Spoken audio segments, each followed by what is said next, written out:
В мире загадок и тайн есть дела, которые остаются нераскрытыми, бросая тень на наше понимание. Приготовьтесь погрузиться в самые странные и необъяснимые исчезновения, которые когда-либо происходили. Сегодня будет видео о пропавшей девочке, бесследно исчезнувшей посреди ночи из своего дома.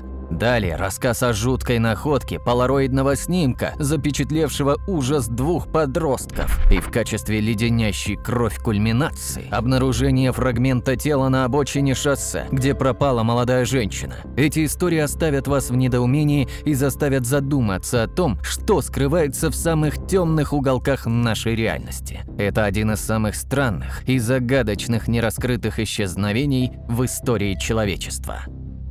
Ашу Джакилу Градус, которую местные жители прозвали «возлюбленной Шелби», последний раз видели идущей по затянутому туманом шоссе рано утром в 2000 году в день Святого Валентина. Ей было всего 9 лет. Аша Градус посреди ночи собрала свою сумку с учебниками и ушла из дома. Ее брат, который спал в той же комнате, сказал, что слышал звуки, доносившиеся с ее кровати. А в 6:30 утра ее мать обнаружила, что она пропала. Полиция считает, что она ушла из дома по собственному желанию. Но Аша была застенчивой, хорошо воспитанной девушкой, и ее исчезновение было не в ее характере. Несколько автомобилистов видели девочку, бредущую по шоссе ранним утром под пронизывающим ветром с дождем. Когда одна из жительниц притормозила, чтобы посмотреть, все ли с ней в порядке, Аша убежала в лес. Первоначально семья сообщила, что единственными вещами, пропавшими из ее комнаты, были белые кроссовки, белые джинсы, черная сумка для книг и сумочка с рисунком птички Твитти. Аша, по-видимому, не взяла с собой пальто, когда исчезла, несмотря на холодную дождливую погоду. Полиция не смогла найти никаких следов взлома ни на одной из дверей или окон дома родителей. Все двери в дом были заперты, мать подтвердила, что у Аши был свой ключ от дома.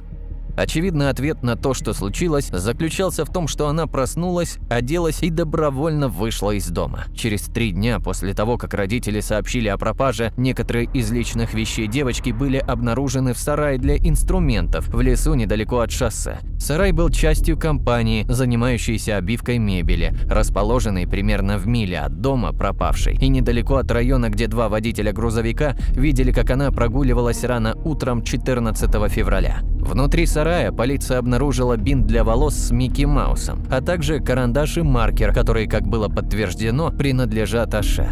Никаких других следов девочки поблизости от места происшествия обнаружено не было, несмотря на тщательный поиск в этом районе. Также было установлено, что Аше было бы трудно добраться до сарая, поскольку он находился в 200 метрах в гору от шоссе, и ей пришлось бы пересечь метровый овраг. Новые странные улики, касающиеся исчезновения, были найдены спустя более года после того, как родители заявили о пропаже ребенка.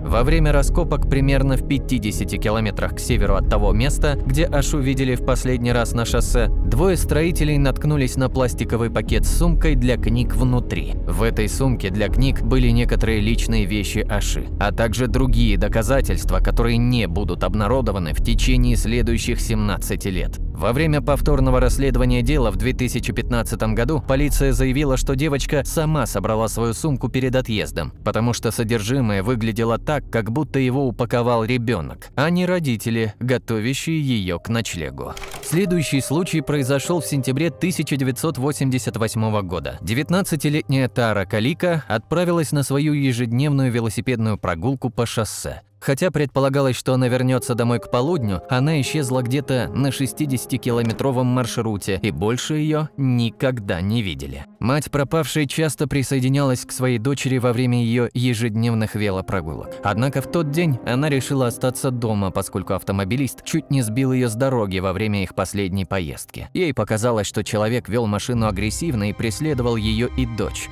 Автомобиль несколько раз проезжал мимо них в опасной близости, когда они ехали по своему маршруту. Мать выразила свою озабоченность дочери. Однако Калика подумала, что ее мать слишком остро на это реагирует. Поскольку у ее велосипеда спустило колесо, в тот день она позаимствовала неоново-розовый горный велосипед своей матери. Родитель попросил юную велосипедистку взять баллончик с перцовым газом на случай, если у нее вдруг возникнут какие-либо проблемы. Однако подросток ответил, что в этом нет никакой необходимости. Выходя из дома, она пошутила с матерью, чтобы та прислала помощь, если та не вернется. Девушка планировала вернуться к полудню, чтобы поиграть в теннис со своим парнем. Она также хотела посетить занятия в своем университете этим днем. Когда Тара не вернулась домой, ее мать немедленно поехала на шоссе искать свою дочь. Она проехала весь маршрут и не обнаружила никаких следов своей дочери или велосипеда, на котором она каталась в тот день. Женщина немедленно связалась с властями. На следующий день обеспокоенная мать вернулась на маршрут велопрогулки и нашла магнитофоновую кассету, принадлежащую ее дочери. Она отметила, что магнитный накопитель был на той стороне дороги, по которой должна была ехать Калико, когда она уезжала из своего дома. Рядом с кассетой также были очевидные следы велосипедных шин, которые выглядели как потасовка или занос, что может указывать на борьбу. Сам кассетный плеер был позже найден недалеко от кемпинга, который находится примерно в 30 километрах к востоку от шоссе. Мать считает, что ее дочь уронила вещи, чтобы оставить подсказки о своем местонахождении. Несколько свидетелей выступили с заявлениями в течение нескольких дней после исчезновения Калика, заявив, что они видели грузовик, следовавший за подростком. Возможно, девушка не осознавала, что грузовик следует за ней, потому что на ней были наушники, когда она ехала. Через 9 месяцев после исчезновения Калика властям стало известно о тревожной улике, которая в конечном итоге была связана с пропавшим подростком. Женщина ждала места для парковки, которое было занято белым фургоном Toyota без окон. Когда водитель фургона, которого описали как мужчину лет 30 с усами, тронулся с места, женщина затормозила и припарковала свою машину. На месте парковки она нашла полароидный снимок на земле. На фотографии были запечатлены мальчик и девочка-подросток с кляпами во рту, обмотанные клейкой лентой. Они лежат в грузовом отсеке того, что казалось белым фургоном, поверх нескольких одеял и подушек. Мальчик и девочка, похоже, оба находились в бедственном положении. Вторым лицом на фото предположительно был Майкл Хенли. Этот молодой человек направился на охоту со своим отцом и одним из друзей родителя. Троица отправилась в горы в апреле 1988 года. Они разбили лагерь, и через 20 минут взрослые заметили, что 9-летний мальчик пропал. Мужчины обыскали свою стоянку, но не нашли его следов. Они решили, что он заблудился в лесной местности, окружавшей место стоянки охотников. Семья мальчика, а также полиция и Национальная гвардия провели месячные поиски, но следов не было найдено. Примерно в это время в районе разразилась снежная буря, затруднившая поиски. И вот женщина находит фото на парковке, которое она отнесла в полицию. Национальные СМИ опубликовали сотни публикаций о мрачной фотографии. Родители Майкла увидели одну из статей и связались с полицией. Они узнали мальчика с фотографией. Родители Тары Калика узнали на фото также свою девочку. Анализ показал, что фотография была сделана недавно. ФБР не смогло определить, являются ли дети на фотографии Тарой и Майклом. Однако художник-криминалист сравнил фото пропавших со снимком с парковки и был на 85% уверен, что это те, кого ищут. Предполагалось, что Тара и Майкл, возможно, были похищены одним и тем же человеком. В розыск был объявлен белый грузовой фургон, который был припаркован у продуктового магазина. В нем не было окон и раздвижной двери сбоку.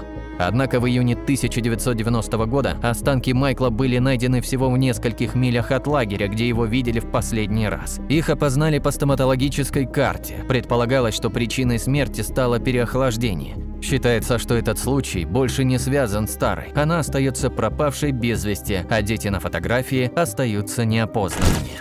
А вот вам еще случай загадочного похищения. В январе 2000 года Зэп Куин, 18-летний сотрудник супермаркета, исчез после своей смены. Он и его друг Роберт Оуэнс, которому тогда было 21 год, ехали посмотреть машину, которую Куин хотел себе купить. Пара ехала в разных авто, но на полпути Куин остановился и сказал Оуэнсу, что ему позвонили и ему нужно возвращаться. В тот же день Оуэнс попал в больницу со сломанными ребрами и травмой головы, заявив, что попал в автомобильную аварию. Мать Зеба Куина весь вечер пыталась дозвониться своему сыну.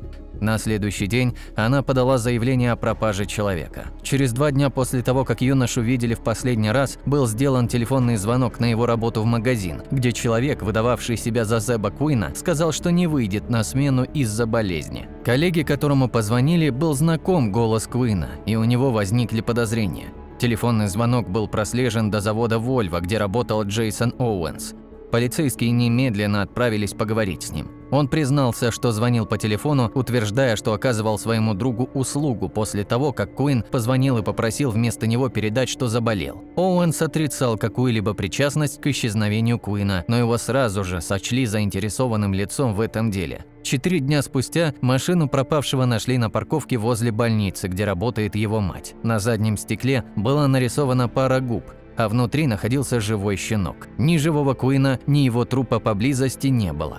Полиция расследовала это как убийство, но их расследование ни к чему не привело. Не было никаких результатов в течение 15 лет, пока Оуэнс не был арестован по подозрению в убийстве Кристи Шон Кот, ее мужа Джозефа и их будущего ребенка. После автомобильной аварии он расчленил их тела и попытался сжечь их в своей печи. Детектив городской полиции вспомнил, что Оуэнс имел отношение к делу Куина и что в то время у него была необычная история о рытье пруда для разведения рыбы. Он попросил ордер на обыск остальной его собственности. Власти не прокомментировал, были ли найдены фрагменты человеческими костями или они считают, что обнаружили останки Куина. Тем не менее, 2 года спустя Оуэнсу было предъявлено обвинение в убийстве Зеба Куина. Полицейское управление считает, что дело раскрыто, и обвинительное заключение является результатом многолетней следственной работы и настойчивости детектива. Но действительно ли это преступление было полностью раскрыто? Конечно, Оуэнс подозрительный человек, но есть вопросы, которые остаются без ответов. Например, что заставило Оуэнса оказаться в горячей точке расследования дела Куина, позвонив в супермаркет и притворившись пропавшим человеком? Во-вторых, что происходило с собакой, оставленной в машине Куина? Почему машина была брошена на стоянке возле работы матери? И тут возникает вопрос о срочном звонке, полученном Куином, который полиция отследила. Его сделала его тетя, однако сама женщина отрицала, что звонила племяннику. Ее алиби заключалось в ужине со старым другом. Этим другом была мать девушки, в которую Куин был влюблен. На ужине также присутствовали возлюбленная пропавшего и ее ревнивый бойфренд, который ранее уже угрожал Куину. Чтобы еще больше запутать дело, тетя также утверждала, что ее ограбили той ночью. Обычное преступление? Предположительно, взлом был совершен кем-то, кто решил просто переместить фотографии, но на самом деле ничего не украсть, а возможно и просто совершить звонок. В целом странная история, на которую в настоящее время нет четких ответов. Джейсон Оуэнс все еще ожидает суда за убийство Зеба Куина. А вот Диана Агат пропала в апреле 1998 года во Флориде, и ее мать заявила о пропаже в Страстную пятницу того же года. За годы до своего исчезновения Агат боролась с психическими заболеваниями и зависимостью. По словам ее матери, была очень доверчивой и любила мужчин с деньгами.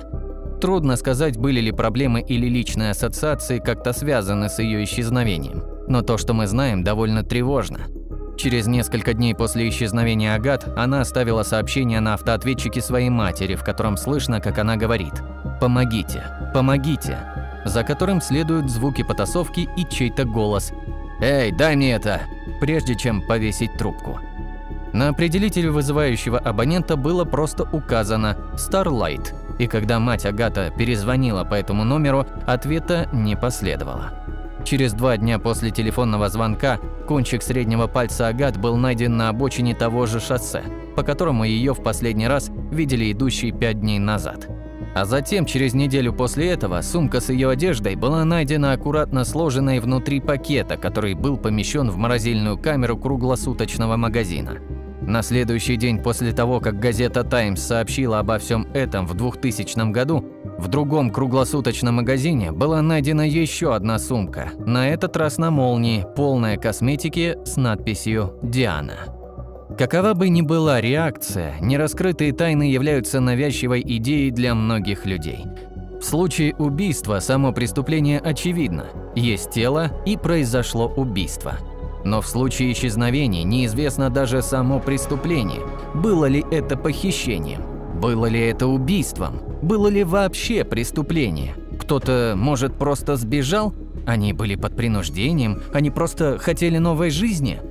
Думаю, что после просмотра ролика остается очень много вопросов как у меня, так и у вас. Поэтому подписывайтесь на канал, чтобы следить за новостями. И, кстати, друзья, у вас есть возможность попасть в нашу команду. Если вы владеете навыками видеомонтажа, можете озвучивать ролики на русском, английском и других языках, или же пишите интересные сценарии, мы будем рады с вами поработать. Пишите в нашего телеграм-бота, ссылочка будет в описании. Спасибо и до встречи в следующих выпусках. Пока-пока.